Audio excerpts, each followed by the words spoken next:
Have you ever wondered how close you've come to danger without even realizing it? At Shivering Vault, we take you there, one story at a time.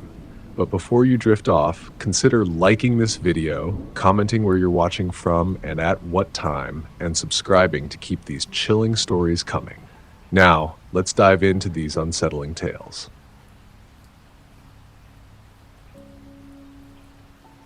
I had been looking forward to this trip for what felt like forever. It was supposed to be the kind of getaway that would let me forget about the chaos of everyday life, the stress of my job, the constant noise of the city, and the constant feeling that I was running on fumes. As a 28-year-old woman working long hours in an office, I needed this escape more than I cared to admit. So, when my three best friends, Rachel, Sam, and Olivia, agreed to join me for an RV camping trip, I knew it would be the perfect break. We had planned this trip for months, carefully picking a secluded spot in the dense redwoods of Northern California, a place called Redwood Pines. I had heard of it before, a place so remote, so isolated, that people rarely ventured there. It seemed perfect, a place to unwind, reconnect with nature, and get away from everything. We arrived late Friday evening, and the first thing that hit me was the quiet.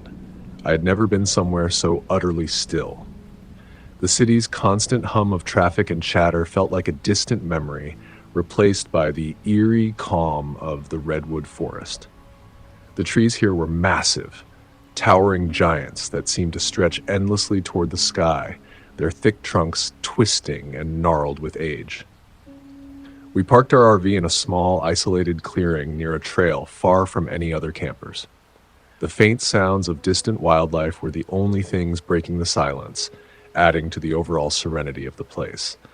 The air smelled fresh, like pine needles, damp earth, and something indescribable that only the forest could offer. There was no breeze, no sound of cars or sirens, just the rustling of leaves and the soft whispering of branches swaying high above.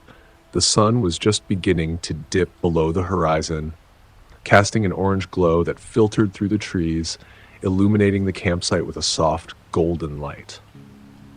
"God, it's perfect," Rachel said, her voice carrying a tone of awe as she stepped out of the RV, stretching her arms above her head.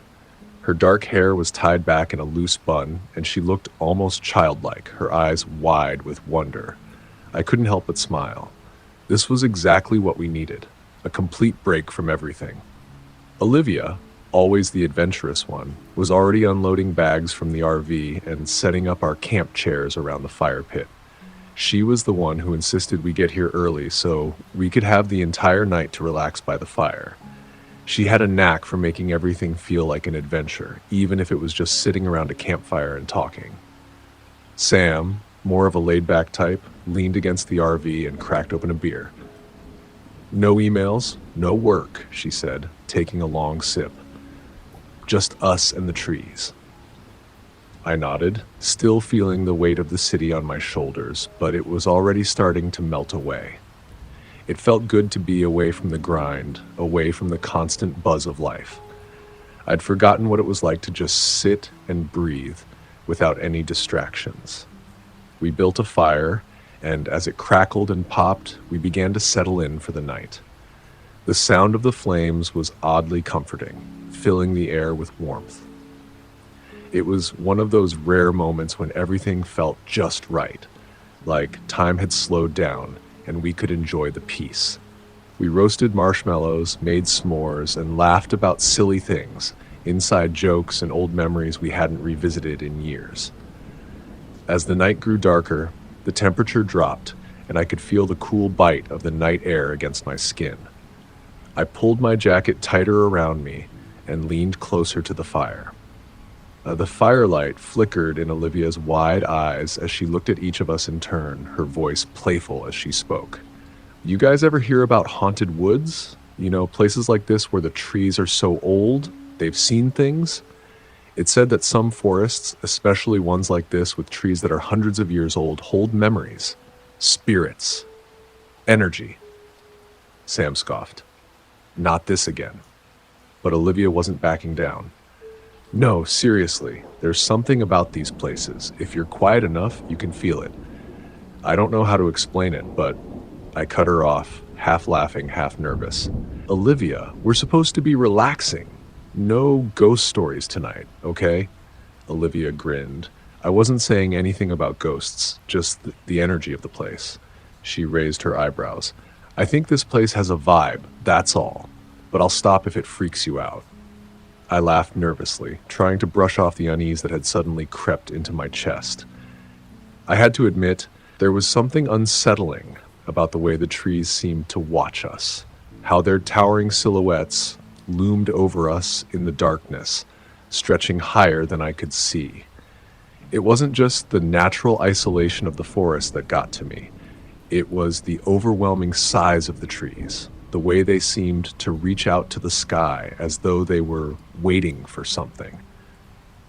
The fire crackled louder, and Rachel changed the subject, distracting me from the growing knot in my stomach.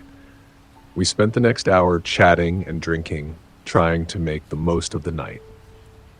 The forest was alive with sounds, the occasional hoot of an owl, the distant rustle of leaves, the soft calls of animals I couldn't identify. I tried to focus on the moment, to relax, but every now and then I couldn't shake the feeling that something was watching us. It wasn't like the usual feeling of being alone in nature.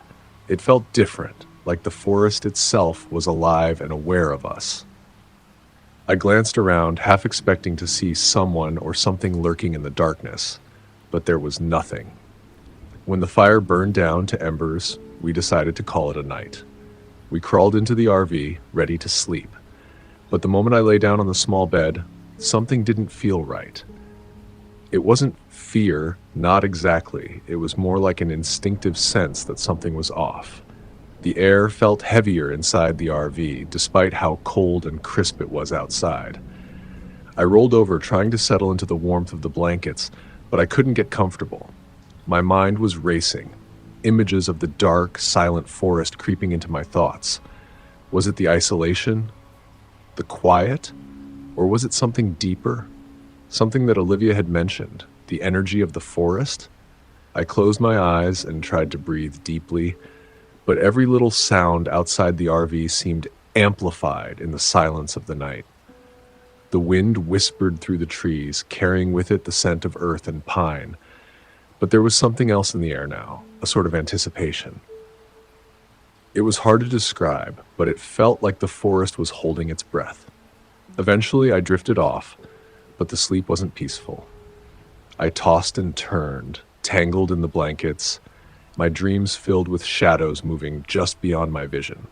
In my half-sleep, I could hear footsteps, slow, deliberate steps, moving around the RV just outside the thin walls. My heart raced as I tried to tell myself it was just my imagination, but it didn't feel like imagination. It felt real. Then, just before I finally fell into a deep sleep, I heard something that chilled me to my core. The unmistakable sound of a branch snapping underfoot as if someone was standing right outside. I woke up with a start, my body stiff with tension. My heart was racing, and I could hear my breath echoing in the stillness of the RV. The noise had jolted me awake. Footsteps. Real footsteps, moving slowly and deliberately around the RV. I could feel my pulse pounding in my ears as I lay there in the dark, frozen. My eyes darted around the interior of the RV, trying to make sense of the silence, but my mind kept returning to the sound outside, the slow, rhythmic steps that seemed to draw closer, encircling us. I glanced toward the window. The dim light of the campfire we had left burning just outside had faded to a dull glow, casting only faint shadows across the ground. The world outside the RV was nearly pitch black now, save for the scattered patches of moonlight filtering through the gaps in the trees. I strained my ears, trying to hear anything else. But the world around us was utterly still now. No chirping of crickets, no rustling of branches. And then another snap. Closer this time. I sat up, my pulse quickening as I turned toward the others. Sam and Rachel were still asleep, their breathing steady, unaware of the sounds creeping around us. Olivia, however, was awake. I could see her silhouette against the soft glow of the RV light, her eyes wide and staring out the window, her expression tense. "Did you hear that?" I whispered, my voice barely audible, but she nodded slowly, a slight shiver passing through her body. "I hear it," she whispered back, her voice shaking. "What the hell is that?" I swallowed hard. "It's probably an animal. Maybe a deer, or something." But even as I said it, I knew it wasn't. Animals don't move like that. They don't circle a campsite in the middle of the night, and they certainly don't wait. We lay there in silence, listening, but it felt like hours passed without any more sounds. Just the muffled, ominous pressure in the air that seemed to build with each passing moment. I tried to convince myself I was just overthinking it. Just nerves, the isolation, the fact that we were so far from any other sign of civilization. But then, suddenly, the rustling broke the silence again. Only this time, it was different. There was something almost intentional about it. The footsteps grew more distinct, pacing around the RV as if whoever or whatever it was deliberately circling us. My stomach twisted. This was wrong. I whispered to Olivia, my voice barely more than a breath. "We need to check outside. Now." Without a word, she scrambled out of her bed and headed to the door. I followed, a knot forming in my chest. There was no denying it anymore. Something was out there. We rushed to the door, moving as quietly as possible. I could hear Sam stirring in the back of the RV, and I felt a wave of panic wash over me. We couldn't let them know just yet. The less we moved, the less noise we made, the better. I carefully turned the handle to the door, stepping out onto the small porch of the RV. The forest was eerily quiet now. The footsteps had stopped. For a brief, breathless moment, I thought I imagined it all, but the darkness felt thick, almost suffocating. The wind had picked up, brushing the trees gently, making the leaves sway and rustle. I glanced around, my eyes darting back and forth, but I saw nothing. The trees were silent, their shadows stretched long on the forest floor. The faint crackle of the dying fire in the fire pit was the only sound. Brushing it off, thinking it was some animals, we went inside and settled down, trying to sleep. But then, without warning, there was a loud knock, so sudden and harsh that I nearly jumped out of my skin. My heart stopped. It wasn't just any knock, it was heavy, it was deliberate. I froze. Olivia's face drained of color, and she looked at me, wide-eyed. The sound came from the door. Something was at the door of the RV. Who? Who could it be? Olivia whispered, her voice trembling. I shook my head, panic creeping in. No one. No one would be out here. It's too far from anything. No one should be out here at this hour. There was a pause. The world seemed to still again. Then the knocking came again. This time it was even louder, more insistent. I rushed over to the window, careful not to make a sound, and peered outside. My hands were shaking. I couldn't see anything, just the dark outline of the trees, the campfire slowly dying down. The wind picked up again, rustling the branches above, but there was no one in sight. "Maybe it's just someone else camping nearby?" Olivia suggested, but even she didn't seem convinced by her own words. I didn't think so. This wasn't a regular knock. This wasn't a friendly camper passing by. This was deliberate. The knocking stopped. The forest around us felt colder, the air thicker. Then the world shifted. The silence stretched into something uncomfortable, as if the forest was waiting for something to happen. We held our breath, not daring to make a sound. I strained my ears, listening for any other noise, but it was dead silent. And then, a sudden crash. My body went rigid. The sound came from outside. The RV door had been rattled. Someone had hit it. I turned around quickly, and I saw that Sam and Rachel were awake now, sitting up in their beds, confusion and fear on their faces. "What's happening?"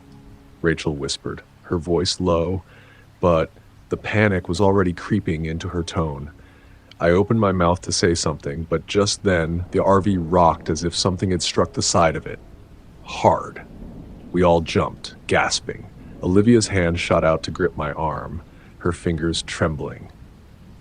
The RV shook again, and then we heard it, scraping like something dragging across the side of the RV, scraping the metal. It was like claws dragging against the surface. My skin crawled, and for a split second, I felt my breath catch in my throat. There was another bang on the door, louder than before.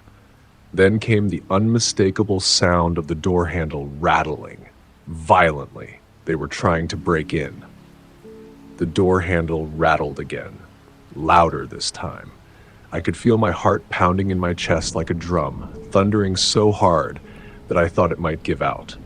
My eyes darted to the others.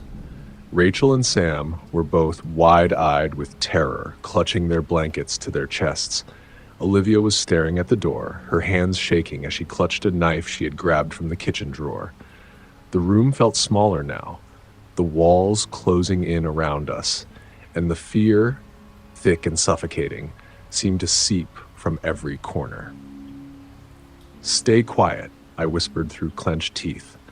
My voice was barely audible, but it was all I could manage as my mind raced, scrambling for a plan. The door kept shaking, rattling violently. Whatever was on the other side was relentless.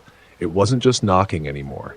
It was as if they were testing the strength of the door, trying to force it open. Bang! "Start the RV," I whispered urgently. "Now!" But before we could move, the door exploded open with a violent crash, throwing the latch off its hinges. Two men, both masked and dressed in dark clothing, burst into the RV with terrifying speed. I barely had time to scream before one of them lunged toward Rachel, grabbing her by the arm, pulling her forward. He was big. His grip was like iron, his face hidden beneath a black ski mask. The other man rushed toward the rest of us, his eyes cold and furious. "Give us your phones, your wallets," he shouted, his voice muffled by the mask. His words were like a punch to the stomach. "Now!" Panic surged through me, and my hand instinctively reached for the knife Olivia had been holding. In a flash, I had it in my hand, and without thinking, I swung it at the man closest to me. I felt the blade catch against his arm, hard, and he yelled, stumbling back with a grunt of pain. Rachel was still struggling with the other man, her face contorted in fear as she kicked and fought to break free. Olivia acted without hesitation. She grabbed a nearby frying pan from the counter and swung it at the man attacking Rachel. It hit him square in the back, and he staggered forward, momentarily dazed. "Get back!" Sam shouted, grabbing a fire extinguisher from beside the door. With a primal roar, she swung it with all her strength, slamming it into the first attacker's face. The man stumbled back, his head snapping to the side as blood spurted from his nose. For a split second, everything went quiet.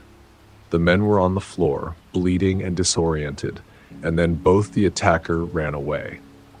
My heart was pounding in my chest as I gripped the knife, my eyes flicking between the two men and my friends. Olivia had managed to get the phone from the RV's front, and she was on the line with 911, her voice trembling as she tried to explain what had happened. The operator on the other end was calm, reassuring her that help was on the way. But as the minutes ticked by, I could feel the panic creeping back in, threatening to choke me. "What if they come back?" Rachel whispered, her voice thick with fear. "What if they don't leave?" "We'll be fine," I replied, though I wasn't sure if I believed myself. "The police are coming. They'll get here." And then, just as quickly as the panic had risen, the silence enveloped us again. Minutes later, we heard sirens in the distance, faint at first, but growing louder. The sound of the sheriff's department pulling up to the campsite sent a rush of relief through my body. I didn't realize how much I needed to hear it until I did. They searched the area and found the two attackers, still nursing their wounds from the fire extinguisher and the knife. They were hiding near another campsite not far from us, trying to lay low. But their plan had failed. They had been preying on campers in the area for weeks, robbing anyone they could. But they'd never met anyone like us, people who weren't going to just give in. Authorities took our statements, their faces grim as they pieced together what had happened. We were escorted back to town. The trip we'd planned to be a fun getaway turned into something we'd never forget. A night of terror, one that would haunt each of us for a long time. When we finally made it back to town, the weight of what had happened settled over us like a heavy fog. We survived, yes, but I don't think any of us would ever feel the same about the woods again. What was meant to be a peaceful, relaxing weekend in nature became something far darker. And redwood pines would always remind me of that night.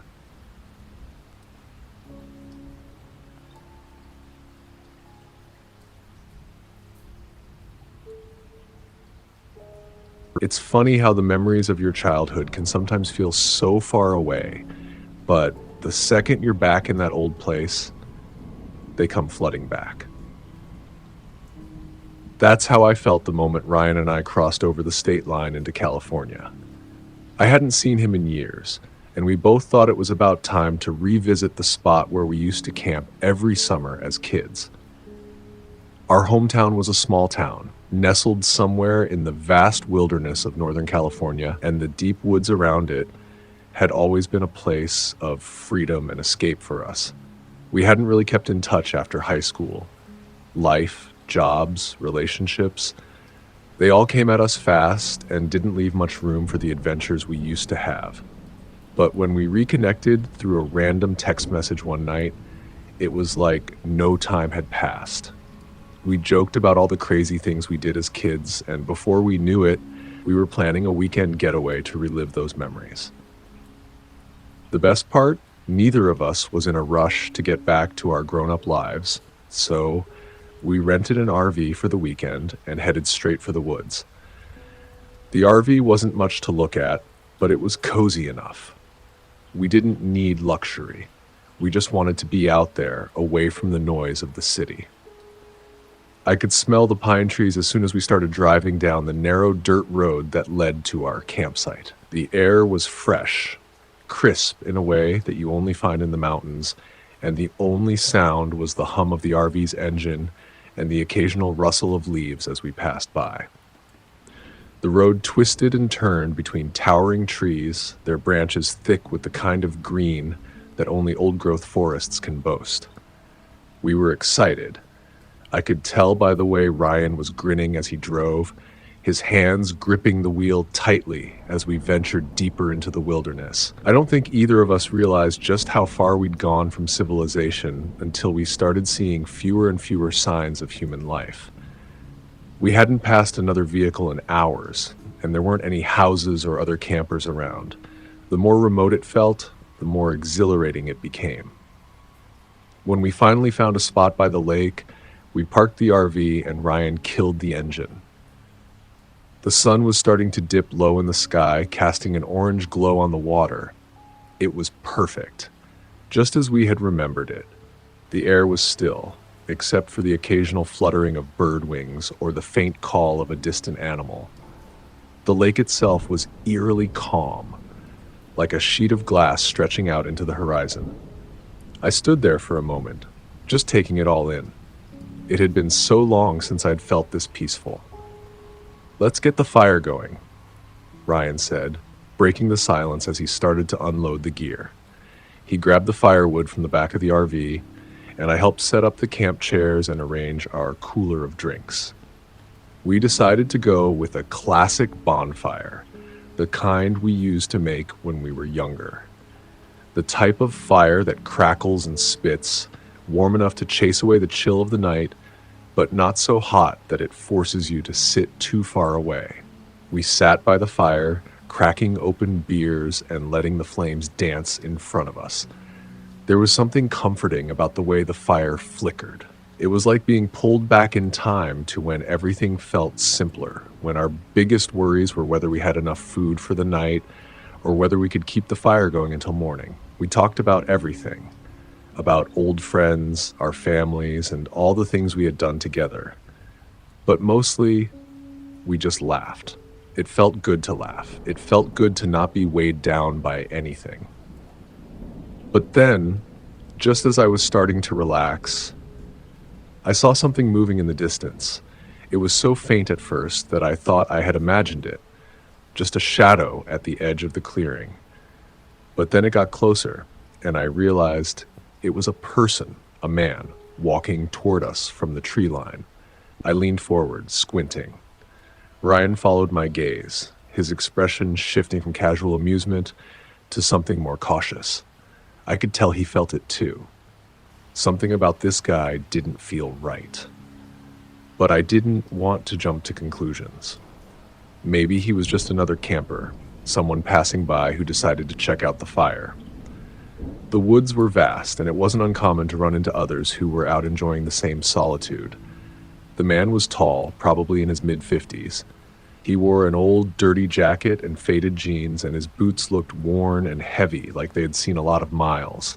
His face was rough, with the kind of weathered skin you'd expect from someone who had spent years outdoors, and his hair was tangled and graying, unkempt like he hadn't seen a barber in ages. But it wasn't just his appearance that made me uneasy. It was his eyes. There was something off about them. Hollow, sunken, like he wasn't entirely all there. And his grin. God, I'll never forget that smile. It wasn't a smile you'd expect from a friendly camper. It was strange, wide, and unsettling, like it had been frozen in place, held there by some unseen force. "Hey there," he called out, his voice hoarse, but still carrying a strange warmth. "I'm Tom. I camp here all the time." I glanced at Ryan. We didn't know what to do. He seemed harmless enough, but there was something about the way he spoke, something too rehearsed, too forced. The way his eyes darted around, scanning the camp and then returning to us, made me feel like we were being watched. He kept fidgeting, adjusting his jacket as if he was uncomfortable in his own skin. Ryan, ever the polite one, stood up and waved him over. "Hey man, you can join us if you want. We were just getting the fire going." Tom smiled wider. "I wouldn't mind that," he said, stepping closer to the fire. As he walked toward us, I couldn't shake the feeling that something wasn't quite right. He didn't seem like the kind of guy who would just show up to a random campsite to socialize. But we were in the middle of nowhere. Maybe he was just lonely. He sat down at the edge of the fire, his movements slow and deliberate. The closer he got, the more I noticed about him. His clothes were dirty, like he hadn't bothered to wash them in days. His hands were calloused, covered with what looked like dried dirt. But it was his eyes that I couldn't stop staring at. Those dark, empty eyes. They didn't seem to focus on anything. It was like he was looking right through us, as if we didn't matter at all. "I've been camping here for years," he said, his voice dropping into a low, almost too casual tone. "Used to bring my kids here back when they were young, but they moved on. Now it's just me." Ryan nodded politely, but I could tell he was growing uncomfortable too. He glanced over at me, then back at Tom. Neither of us knew what to say. I mean, it wasn't like he had done anything to be outright threatening yet. He was just off. "I like this spot," Tom continued, his voice growing even quieter. "No one bothers me here. It's peaceful." We both nodded awkwardly, unsure how to respond to that. The fire crackled loudly between us, but Tom's gaze remained fixed on the flames, his expression unreadable. The air around us felt heavy, and for some reason, I had this nagging feeling that he wasn't telling us the whole truth. There was something in the way he spoke, something in the way he held himself, that suggested he wasn't just some lonely hiker passing through. After what felt like forever, Tom stood up, his knees creaking as he did so. "Well," he said, glancing over at us one last time, "I think I'll head back into the woods. Got a spot up there where I like to sleep." We both stood as well, nodding politely. "All right, man. Take care." He didn't respond. Instead, he gave us one last unsettling smile, that wide, almost predatory grin, and then he turned and disappeared into the trees without another word. I remember feeling an odd sense of relief once he was gone. It was like the air lightened, but something about that man stayed with me. It wasn't just the way he looked, it was the way he made me feel, like we weren't safe anymore, like we were being watched, even when we couldn't see him. I don't know, man, Ryan said, sitting back down by the fire. There's something about that guy. I don't know if he's all there. Yeah, I replied, my voice low. Something's off. But we didn't talk about it much after that. We just sat there trying to relax, though neither of us felt truly at ease. The night stretched on, and though we tried to laugh and joke again, there was this quiet tension that neither of us could shake. Every time the wind rustled through the trees, I found myself looking over my shoulder, half expecting Tom to come back. It wasn't long before we decided to call it a night. The fire burned low, and the sound of the wind swaying through the branches became louder, almost like whispers. I couldn't shake the feeling that someone was still watching us, but when I turned to look, the campsite was still and quiet. There was no one there. The next morning came too quickly. I barely slept at all. I remember lying there in the small, cramped bed inside the RV, staring at the ceiling, listening to the sounds of the forest around us. The wind had picked up during the night, and the trees creaked like old wooden furniture. Every now and then, a branch would snap in the distance, and I'd tense up, thinking I heard footsteps. But when I'd look out the window, all I could see was the dense darkness of the woods, stretching out far beyond the reach of the firelight. Ryan was already up, brewing coffee in the RV's small kitchen. I sat up and rubbed my eyes, trying to shake off the unease from the night before. "How'd you sleep?" he asked, trying to sound casual. "Not great," I replied honestly. "Just had a weird feeling." Ryan looked at me with a half smile. "You're not the only one," he said. "I kept thinking I heard something outside, thought it was just the wind or animals, but still..." We didn't mention Tom. Neither of us wanted to admit how unsettled we both were by his presence. But it was there, this quiet, creeping tension that had settled over the campsite. It felt as if something was just lurking on the edge of our awareness, waiting for us to slip up. We went for a walk around the lake that morning, hoping the fresh air would clear our heads. The mist had settled on the water, thick and almost tangible, like the lake was holding on to something. The trees around us were tall, dark, and ancient, their trunks wide and knotted. The sunlight barely broke through the canopy, leaving the forest floor in patches of shadow. It was stunning, no doubt, but the beauty only made the sense of isolation more pronounced. After walking for a while, we made our way up a trail that snaked through the woods behind the RV. It wasn't a marked trail, just an old path that we used to follow when we were younger, a shortcut to some hidden parts of the woods where we'd explore. As we walked, I couldn't shake the feeling that we weren't alone. I didn't say anything at first, but then Ryan stopped suddenly, his eyes scanning the ground.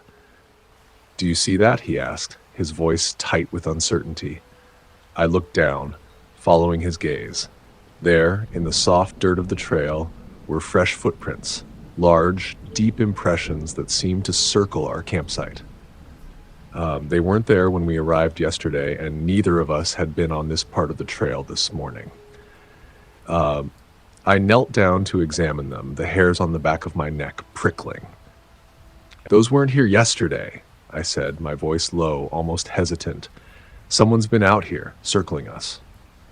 Ryan shifted uncomfortably. "It could have been anyone? Maybe another camper?" But even as he said it, I could hear the doubt in his voice. These prints weren't from someone just passing through. They were deliberate, almost methodical.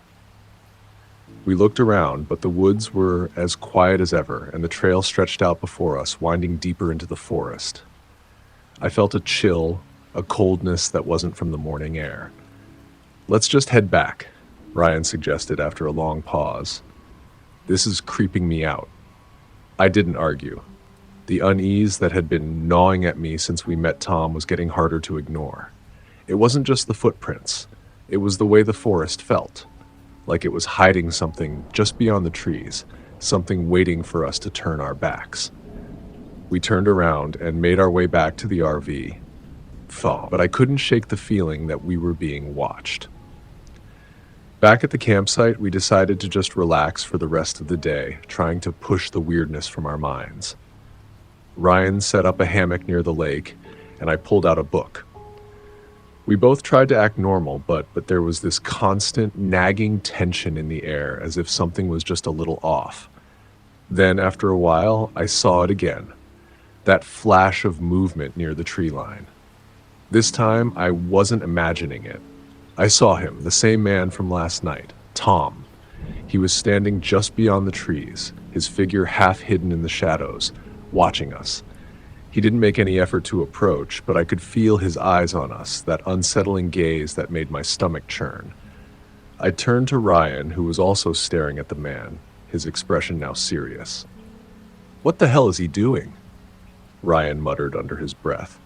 I don't know why, but I felt a sinking feeling in my chest. There was something off about how Tom was standing there, just watching. His grin had faded, replaced by an empty, unreadable expression. He was still, almost statuesque. He wasn't moving at all, and his eyes never left us. For what felt like an eternity, neither of us said anything. We just watched him, watched the way he lingered at the edge of the trees. Finally, Ryan spoke up. "Let's go take a hike," he said quickly. His voice was calm, but there was a nervousness to it now. I knew exactly what he meant. He didn't want to be alone with Tom. Neither of us did. We grabbed our backpacks and headed out toward the trail, trying not to look back. But as we walked, I couldn't shake the sense that Tom was still out there, lurking just beyond the trees. Every crack of a branch, every whisper of wind through the leaves made my heart race. I couldn't stop looking over my shoulder, half expecting to see him standing there, watching us like some kind of predator. About half an hour into our hike, we reached a clearing in the woods. I thought maybe we'd put some distance between us and Tom, but when I turned to look behind us, I froze. He was there. Tom stood just at the edge of the clearing, staring at us from the trees. His face was unreadable, but there was a strange intensity in his eyes. For a moment, I couldn't move. I didn't know whether to call out to him or to run. But I could see the same unsettling grin returning to his face, stretching wide, almost too wide. Ryan whispered urgently, "What the hell does he want?" I didn't have an answer. We just stood there, frozen.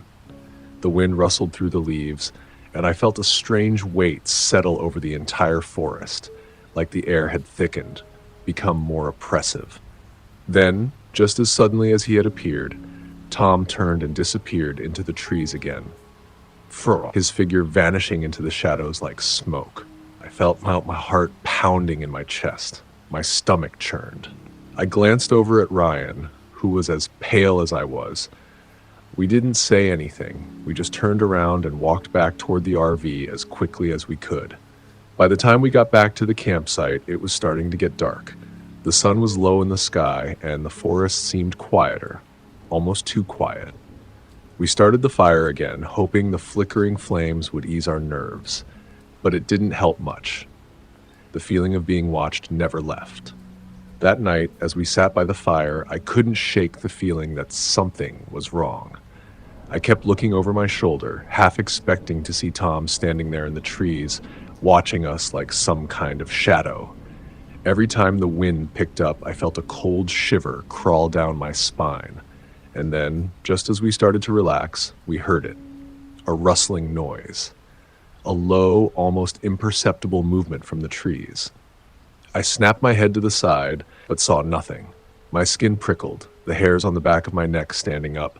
I felt like something was creeping closer. I wasn't sure what it was at first. It could have been an animal. But then, I saw it. A figure. Tom, emerging from the shadows once again. Only this time he wasn't empty-handed. He had a knife. I froze. My heart slammed against my ribs, and for a split second I couldn't breathe. Tom's figure loomed in the dim firelight, holding something shiny in his hand. The flickering orange light reflected off the blade, making it gleam like something out of a nightmare. My stomach churned. This wasn't just some old camper. This wasn't a guy who wanted to share a drink or swap stories. No, this was something far worse. Ryan and I exchanged a glance. He looked just as terrified as I felt. Neither of us moved, but we both knew deep down that this was the moment everything had been building to. The uneasy feeling that had gnawed at us all day, the odd encounters with Tom, it all led to this. Tom took a step forward, his movements slow and deliberate. His eyes were wide, crazed almost, locked on us. There was a tremor in his hand as he gripped the knife, but his grin, it was the same grin he had given us when we first met him. But now it was twisted, unsettling, like he was enjoying whatever twisted game was unfolding in front of him. "You shouldn't have come back," he muttered, his voice low and almost growling, as if the words themselves had weight, like they were meant to push us into some terrible fate. I didn't know what he meant, but the terror in his eyes was enough to make my blood run cold. This wasn't some guy who was lost in the woods. This was someone who was dangerous. Someone who had been watching us, planning something, and now he was making his move. Every instinct screamed at me to run, but my legs felt like they were made of stone, rooted to the ground by sheer fear. Ryan didn't hesitate. His hand shot to the fire pit beside us, and in one swift motion he grabbed a log from the flames. Without a second thought, he hurled it toward Tom. The flaming log spun through the air, and for a second, everything seemed to happen in slow motion. Tom's eyes widened, and he stumbled back, his feet slipping on the loose ground, his grip faltering on the knife. The log hit him hard, knocking him back a few feet. The crackling sound of fire and the force of the impact created a momentary distraction. That was all the opening we needed. "Go! Go!" Ryan yelled, and without thinking, I was already moving. My heart was pounding in my throat, and my legs felt like they might collapse under me, but somehow I found the strength to sprint. We bolted toward the RV, the sound of our footsteps crashing in the dirt and the frantic beat of our hearts drowning out everything else. Behind us, I could hear Tom's labored breathing, heavy and erratic, but I dared not look back. We reached the RV in what felt like an eternity, but we didn't stop. Without slowing, I shoved Ryan toward the driver's seat and he jumped in, starting the engine in a split second. The RV roared to life, but we weren't safe yet. Ryan slammed the RV into gear and we tore out of there, the wheels screeching as we skidded away from the campsite. I looked out the back window, scanning the trees for any movement, my pulse still racing. We didn't speak. There were no words. It was like the world outside had stopped, and the only thing that mattered was getting as far away as possible. The road ahead was winding and narrow, the trees closing in on either side, but all I could think about was that face, Tom's hollow eyes, that eerie grin, and the knife. I could still see it, gleaming in the firelight. It was almost as if he had planned this all along, like we were never meant to leave that campsite alive. We didn't stop until we hit the nearest town. We found the police station just as the sun was beginning to rise. It had been hours since we ran, but every second felt like it had lasted a lifetime. We told them everything, about Tom, about the fire, about the knife. I don't think the officers fully believed us at first, but they agreed to send a team out to search the area. A few hours later, we were sitting at a small diner trying to calm our nerves with bad coffee when we got the call. The officers had found Tom. He was deep in the woods, still standing by the lake, just as we had seen him before, and he was alone. When they found him, and when they asked him why he had been stalking us, he just mumbled incoherently. His mental state had deteriorated long ago. He had lived alone in the wilderness for years, convinced that the land belonged to him, that anyone who came near it was trespassing, an intruder to be dealt with. The officers said he hadn't been violent with anyone before, but his mental health had taken a sharp decline in the past few years. The isolation had warped his mind, and he had come to believe that the forest was his property, his domain. And when we had shown up, when we had dared to camp near his lake, that was the last straw. We never went back to that campsite. In fact, We never went back to those woods at all. It took a long time for the images of Tom, his hollow eyes, his strange grin, the way he moved through the trees like a predator, to fade from my mind.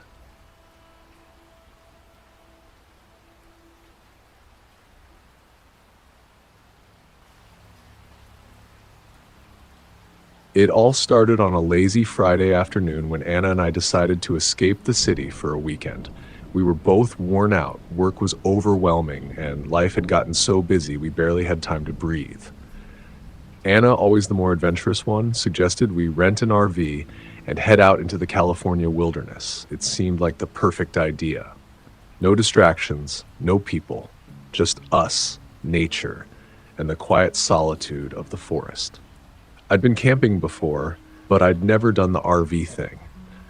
The thought of having a mobile little home in the middle of nowhere sounded like a good mix of comfort and adventure. We'd done a little research and found a campground that looked pretty much off the grid. The reviews online said it was peaceful and remote, nestled deep in the woods, far from any major roads or cities. I liked the idea of being that far removed from everything, disconnected from the noise of daily life. So we rented an RV, packed our gear, and drove out that Friday evening. The drive itself was peaceful, at least at first. The California highways stretched on forever, and as we left the city behind, the noise of the world seemed to slowly fade away. We drove for a few hours, watching the sun dip below the horizon, painting the sky with streaks of orange and pink. The road was winding and quiet, surrounded by thick forests and towering trees that seemed to rise up like silent sentinels in the fading light. We arrived at the campground well after dark. The last few miles were down a narrow dirt road that seemed barely wide enough for the RV, but we managed to navigate it without incident. When we finally turned into the campground, everything was silent. The air was fresh, crisp, and smelled like pine, with that earthy scent of damp soil that you only get in the woods. The only light came from the dim glow of our headlights as we pulled into a secluded spot among the trees. There were no other campers around, just the quiet of the forest stretching out in every direction. We parked the RV in the spot that felt the most isolated, nestled between two tall pine trees. It was the perfect spot, away from any noise, any other people, and I couldn't have been happier to be so far away from the rush of daily life. We set up camp with the same kind of excitement you feel on the first night of any vacation, when everything feels like an adventure. After getting settled, we built a fire outside. It crackled and popped, sending little sparks up into the night sky. The heat from the flames felt good against the cool air. We roasted hot dogs and marshmallows, and Anna made some of her famous s'mores. There's something about a campfire that just makes everything feel more real, more grounded. The conversation flowed easily as we ate, laughing about silly things, talking about our plans for the weekend, and enjoying the simple act of being together without the constant distractions of phones or emails. The trees around us swayed gently in the breeze, their shadows stretching long and eerie in the firelight. It was peaceful, almost too peaceful, but in a way that made you feel more alive, more connected to the world around you. After dinner, we sat there in the quiet of the night, listening to the soft sounds of nature.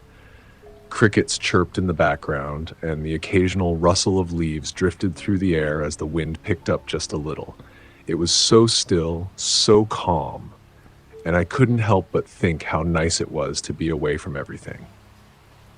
The world seemed so far away out here in the forest, and for a moment it felt like time had slowed down. We spent some time just staring up at the stars. The sky was so clear out here, far from any city lights. The stars were almost blinding. They were so bright. I could see constellations I hadn't noticed in years, and the Milky Way stretched across the sky like a ribbon of light. It felt like we were in a different world entirely, a world untouched by the usual chaos of life. Eventually, the fire began to die down, and we made our way inside the RV to settle in for the night. The RV was small but cozy, with a soft bed and a tiny kitchen area. It felt like a little home on wheels. The warmth from the fire lingered in the air as I pulled the blankets up, and we both slowly drifted off to sleep. The night outside was calm, with no more sounds but the occasional whisper of the wind through the trees. The sound of crickets filled the air as the darkness swallowed the light from the fire. Everything felt peaceful, like we were completely alone in the woods. Just the two of us, just nature. I remember waking up a few times in the night, but each time the RV was still. The forest outside was quiet. The moonlight filtered through the small window above the bed, casting a pale glow on everything inside. It was one of those nights where you feel perfectly safe, perfectly at ease. The next morning came early, with the soft light of dawn creeping in through the trees. I woke to the smell of fresh coffee brewing in the RV, the sound of Anna humming quietly as she prepared breakfast. The sky outside was already turning a pale blue, the air cool but not too cold, just enough to make you want to wrap yourself in a cozy sweater. We had breakfast together, sitting by the small table in the RV, eating eggs and bacon, laughing about something silly that had happened the night before. Anna talked about how excited she was to get out and hike through the woods, something we had both been looking forward to. I wasn't a huge hiker, but I was eager to get some fresh air and spend some time exploring the forest. After breakfast, we gathered our things, water bottles, jackets, hats, and set off on a trail we'd spotted when we first arrived. The forest around us was dense, the trees towering above us like giants.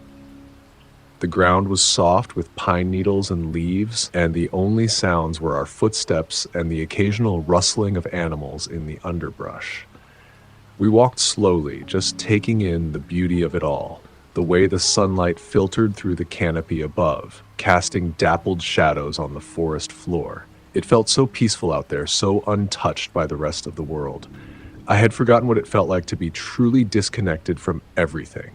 No emails, no phone calls, no rush. Just the sound of nature around us. The hike was calm, quiet, and I started to feel that deep sense of peace I'd been craving. It wasn't a strenuous hike by any means, just a gentle walk through the woods, and as we made our way back toward the RV, I felt good. I felt like we'd finally found the escape we needed. That's when I saw him.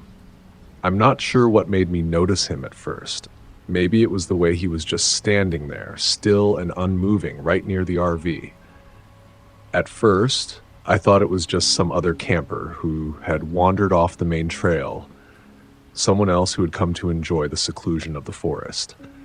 But as we got closer, I realized how wrong I was. The man was standing about 20 feet away from our RV, just at the edge of the trees. His clothes were old, faded, and looked like they had been worn for far too long. His face was unshaven, his hair wild and tangled, and his eyes were the strangest part. They weren't looking at anything in particular, but they were fixed on us, unblinking. There was no expression on his face, just a kind of stillness, a stillness that made the air feel heavy, uncomfortable. At first, I didn't know what to say. I assumed he'd be like any other person out here, maybe lost or trying to find his way back to the trail, but there was something in the way he stood there that made my stomach tighten. It wasn't right. Something felt off. I cleared my throat and called out to him. "Hey, you lost or something?" I expected him to respond, maybe ask for directions or acknowledge our presence, but instead, he didn't move. Not even a slight turn of the head. His eyes just stayed fixed on us, like he was waiting for something. I called out again, this time louder. "Hey, are you okay?" Still, nothing. No movement, no response. It was like we weren't even there. That's when the first real wave of unease hit me. It wasn't like he hadn't heard us. It was like he was deliberately ignoring us. Anna glanced at me, her face pale, and I could see the fear starting to creep into her expression. I took a deep breath and motioned for us to move toward the RV, hoping we could just get inside and forget about it. But before we could take another step, the man slowly turned around and walked into the woods, disappearing into the trees without a word. It wasn't a hurried walk, but a slow, deliberate one. Like he had no care in the world, no urgency. He just vanished. I stood there for a moment, trying to process what had just happened. Was he some kind of hermit? A forest dweller? I didn't know.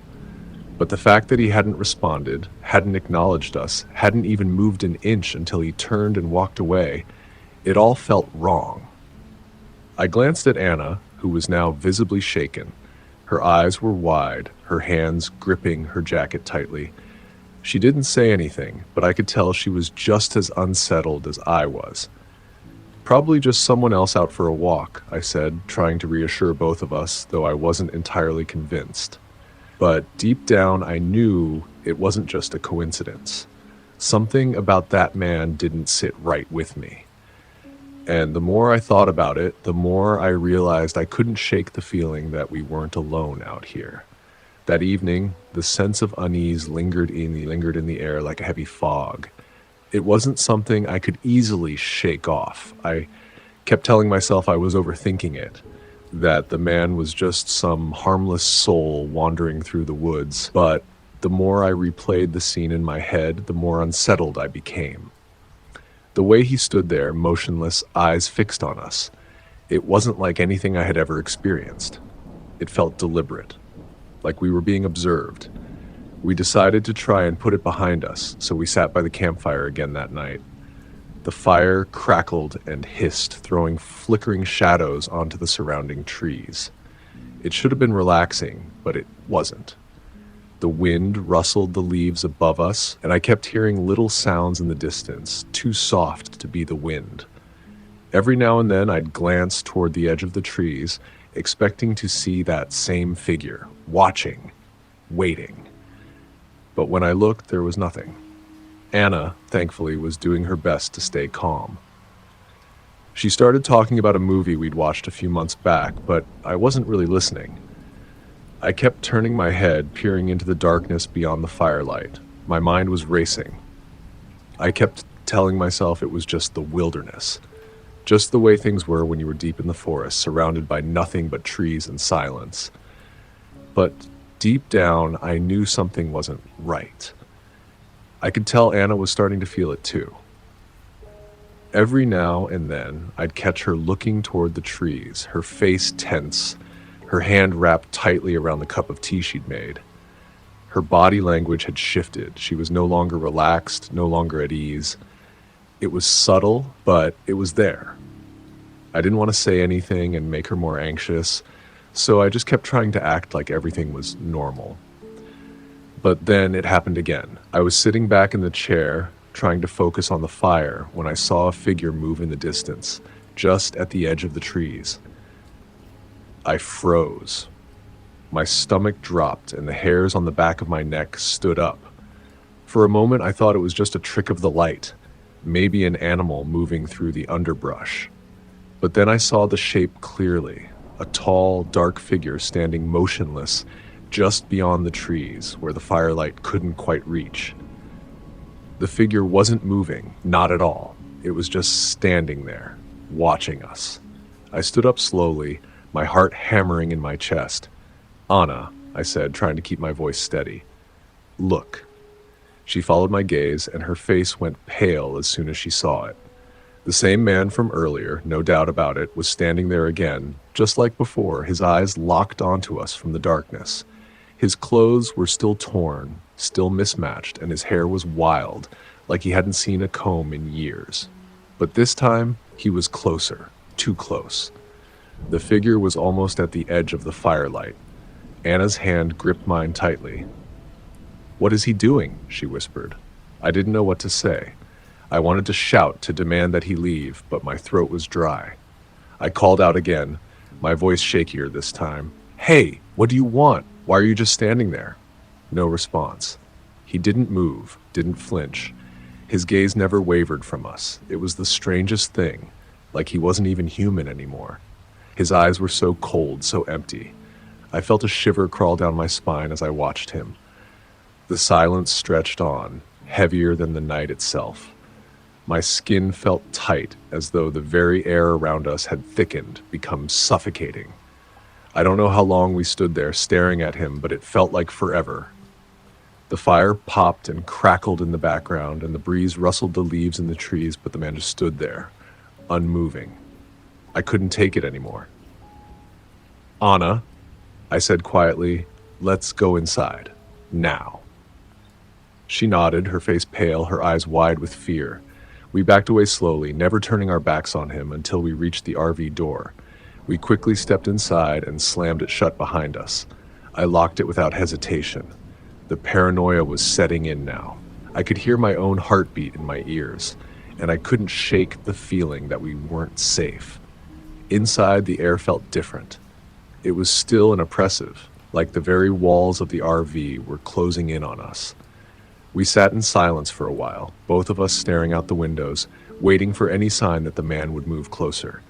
I kept looking toward the trees, my eyes darting from shadow to shadow, but there was no movement, no sound, just the occasional rustle of the wind. Anna wrapped herself in a blanket, her face tense with fear. "What's he doing out there?" she asked, her voice trembling. "I don't know," I said, my mind racing. "I really don't know, but I don't think he's normal."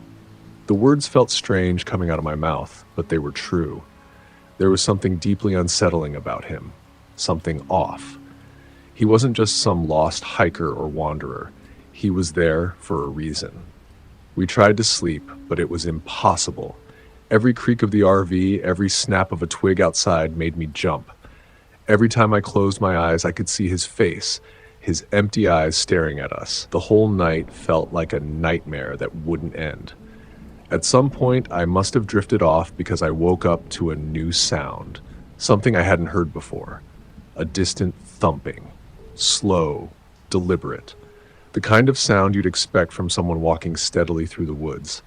I shot upright in bed, my heart racing again. I couldn't tell if the sound was real or just my mind playing tricks on me, but it was there. I crept to the window, parting the blinds slightly, trying to peer into the dark. I couldn't see anything, but the thumping continued, closer now, almost like footsteps moving around the RV. My breath caught in my throat. I motioned for Anna to be quiet, and she came over to me, her face pale, her eyes wide with fear. I listened, straining to hear. There were no animals out here, no wind, just footsteps. The man was outside, circling the RV. My heart pounded harder. This wasn't just some lost soul. This was someone who was intentionally watching us, hunting us, and I didn't know why.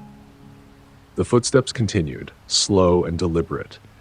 Each step sent a ripple of panic through me, and I couldn't shake the feeling that we were being stalked, preyed upon.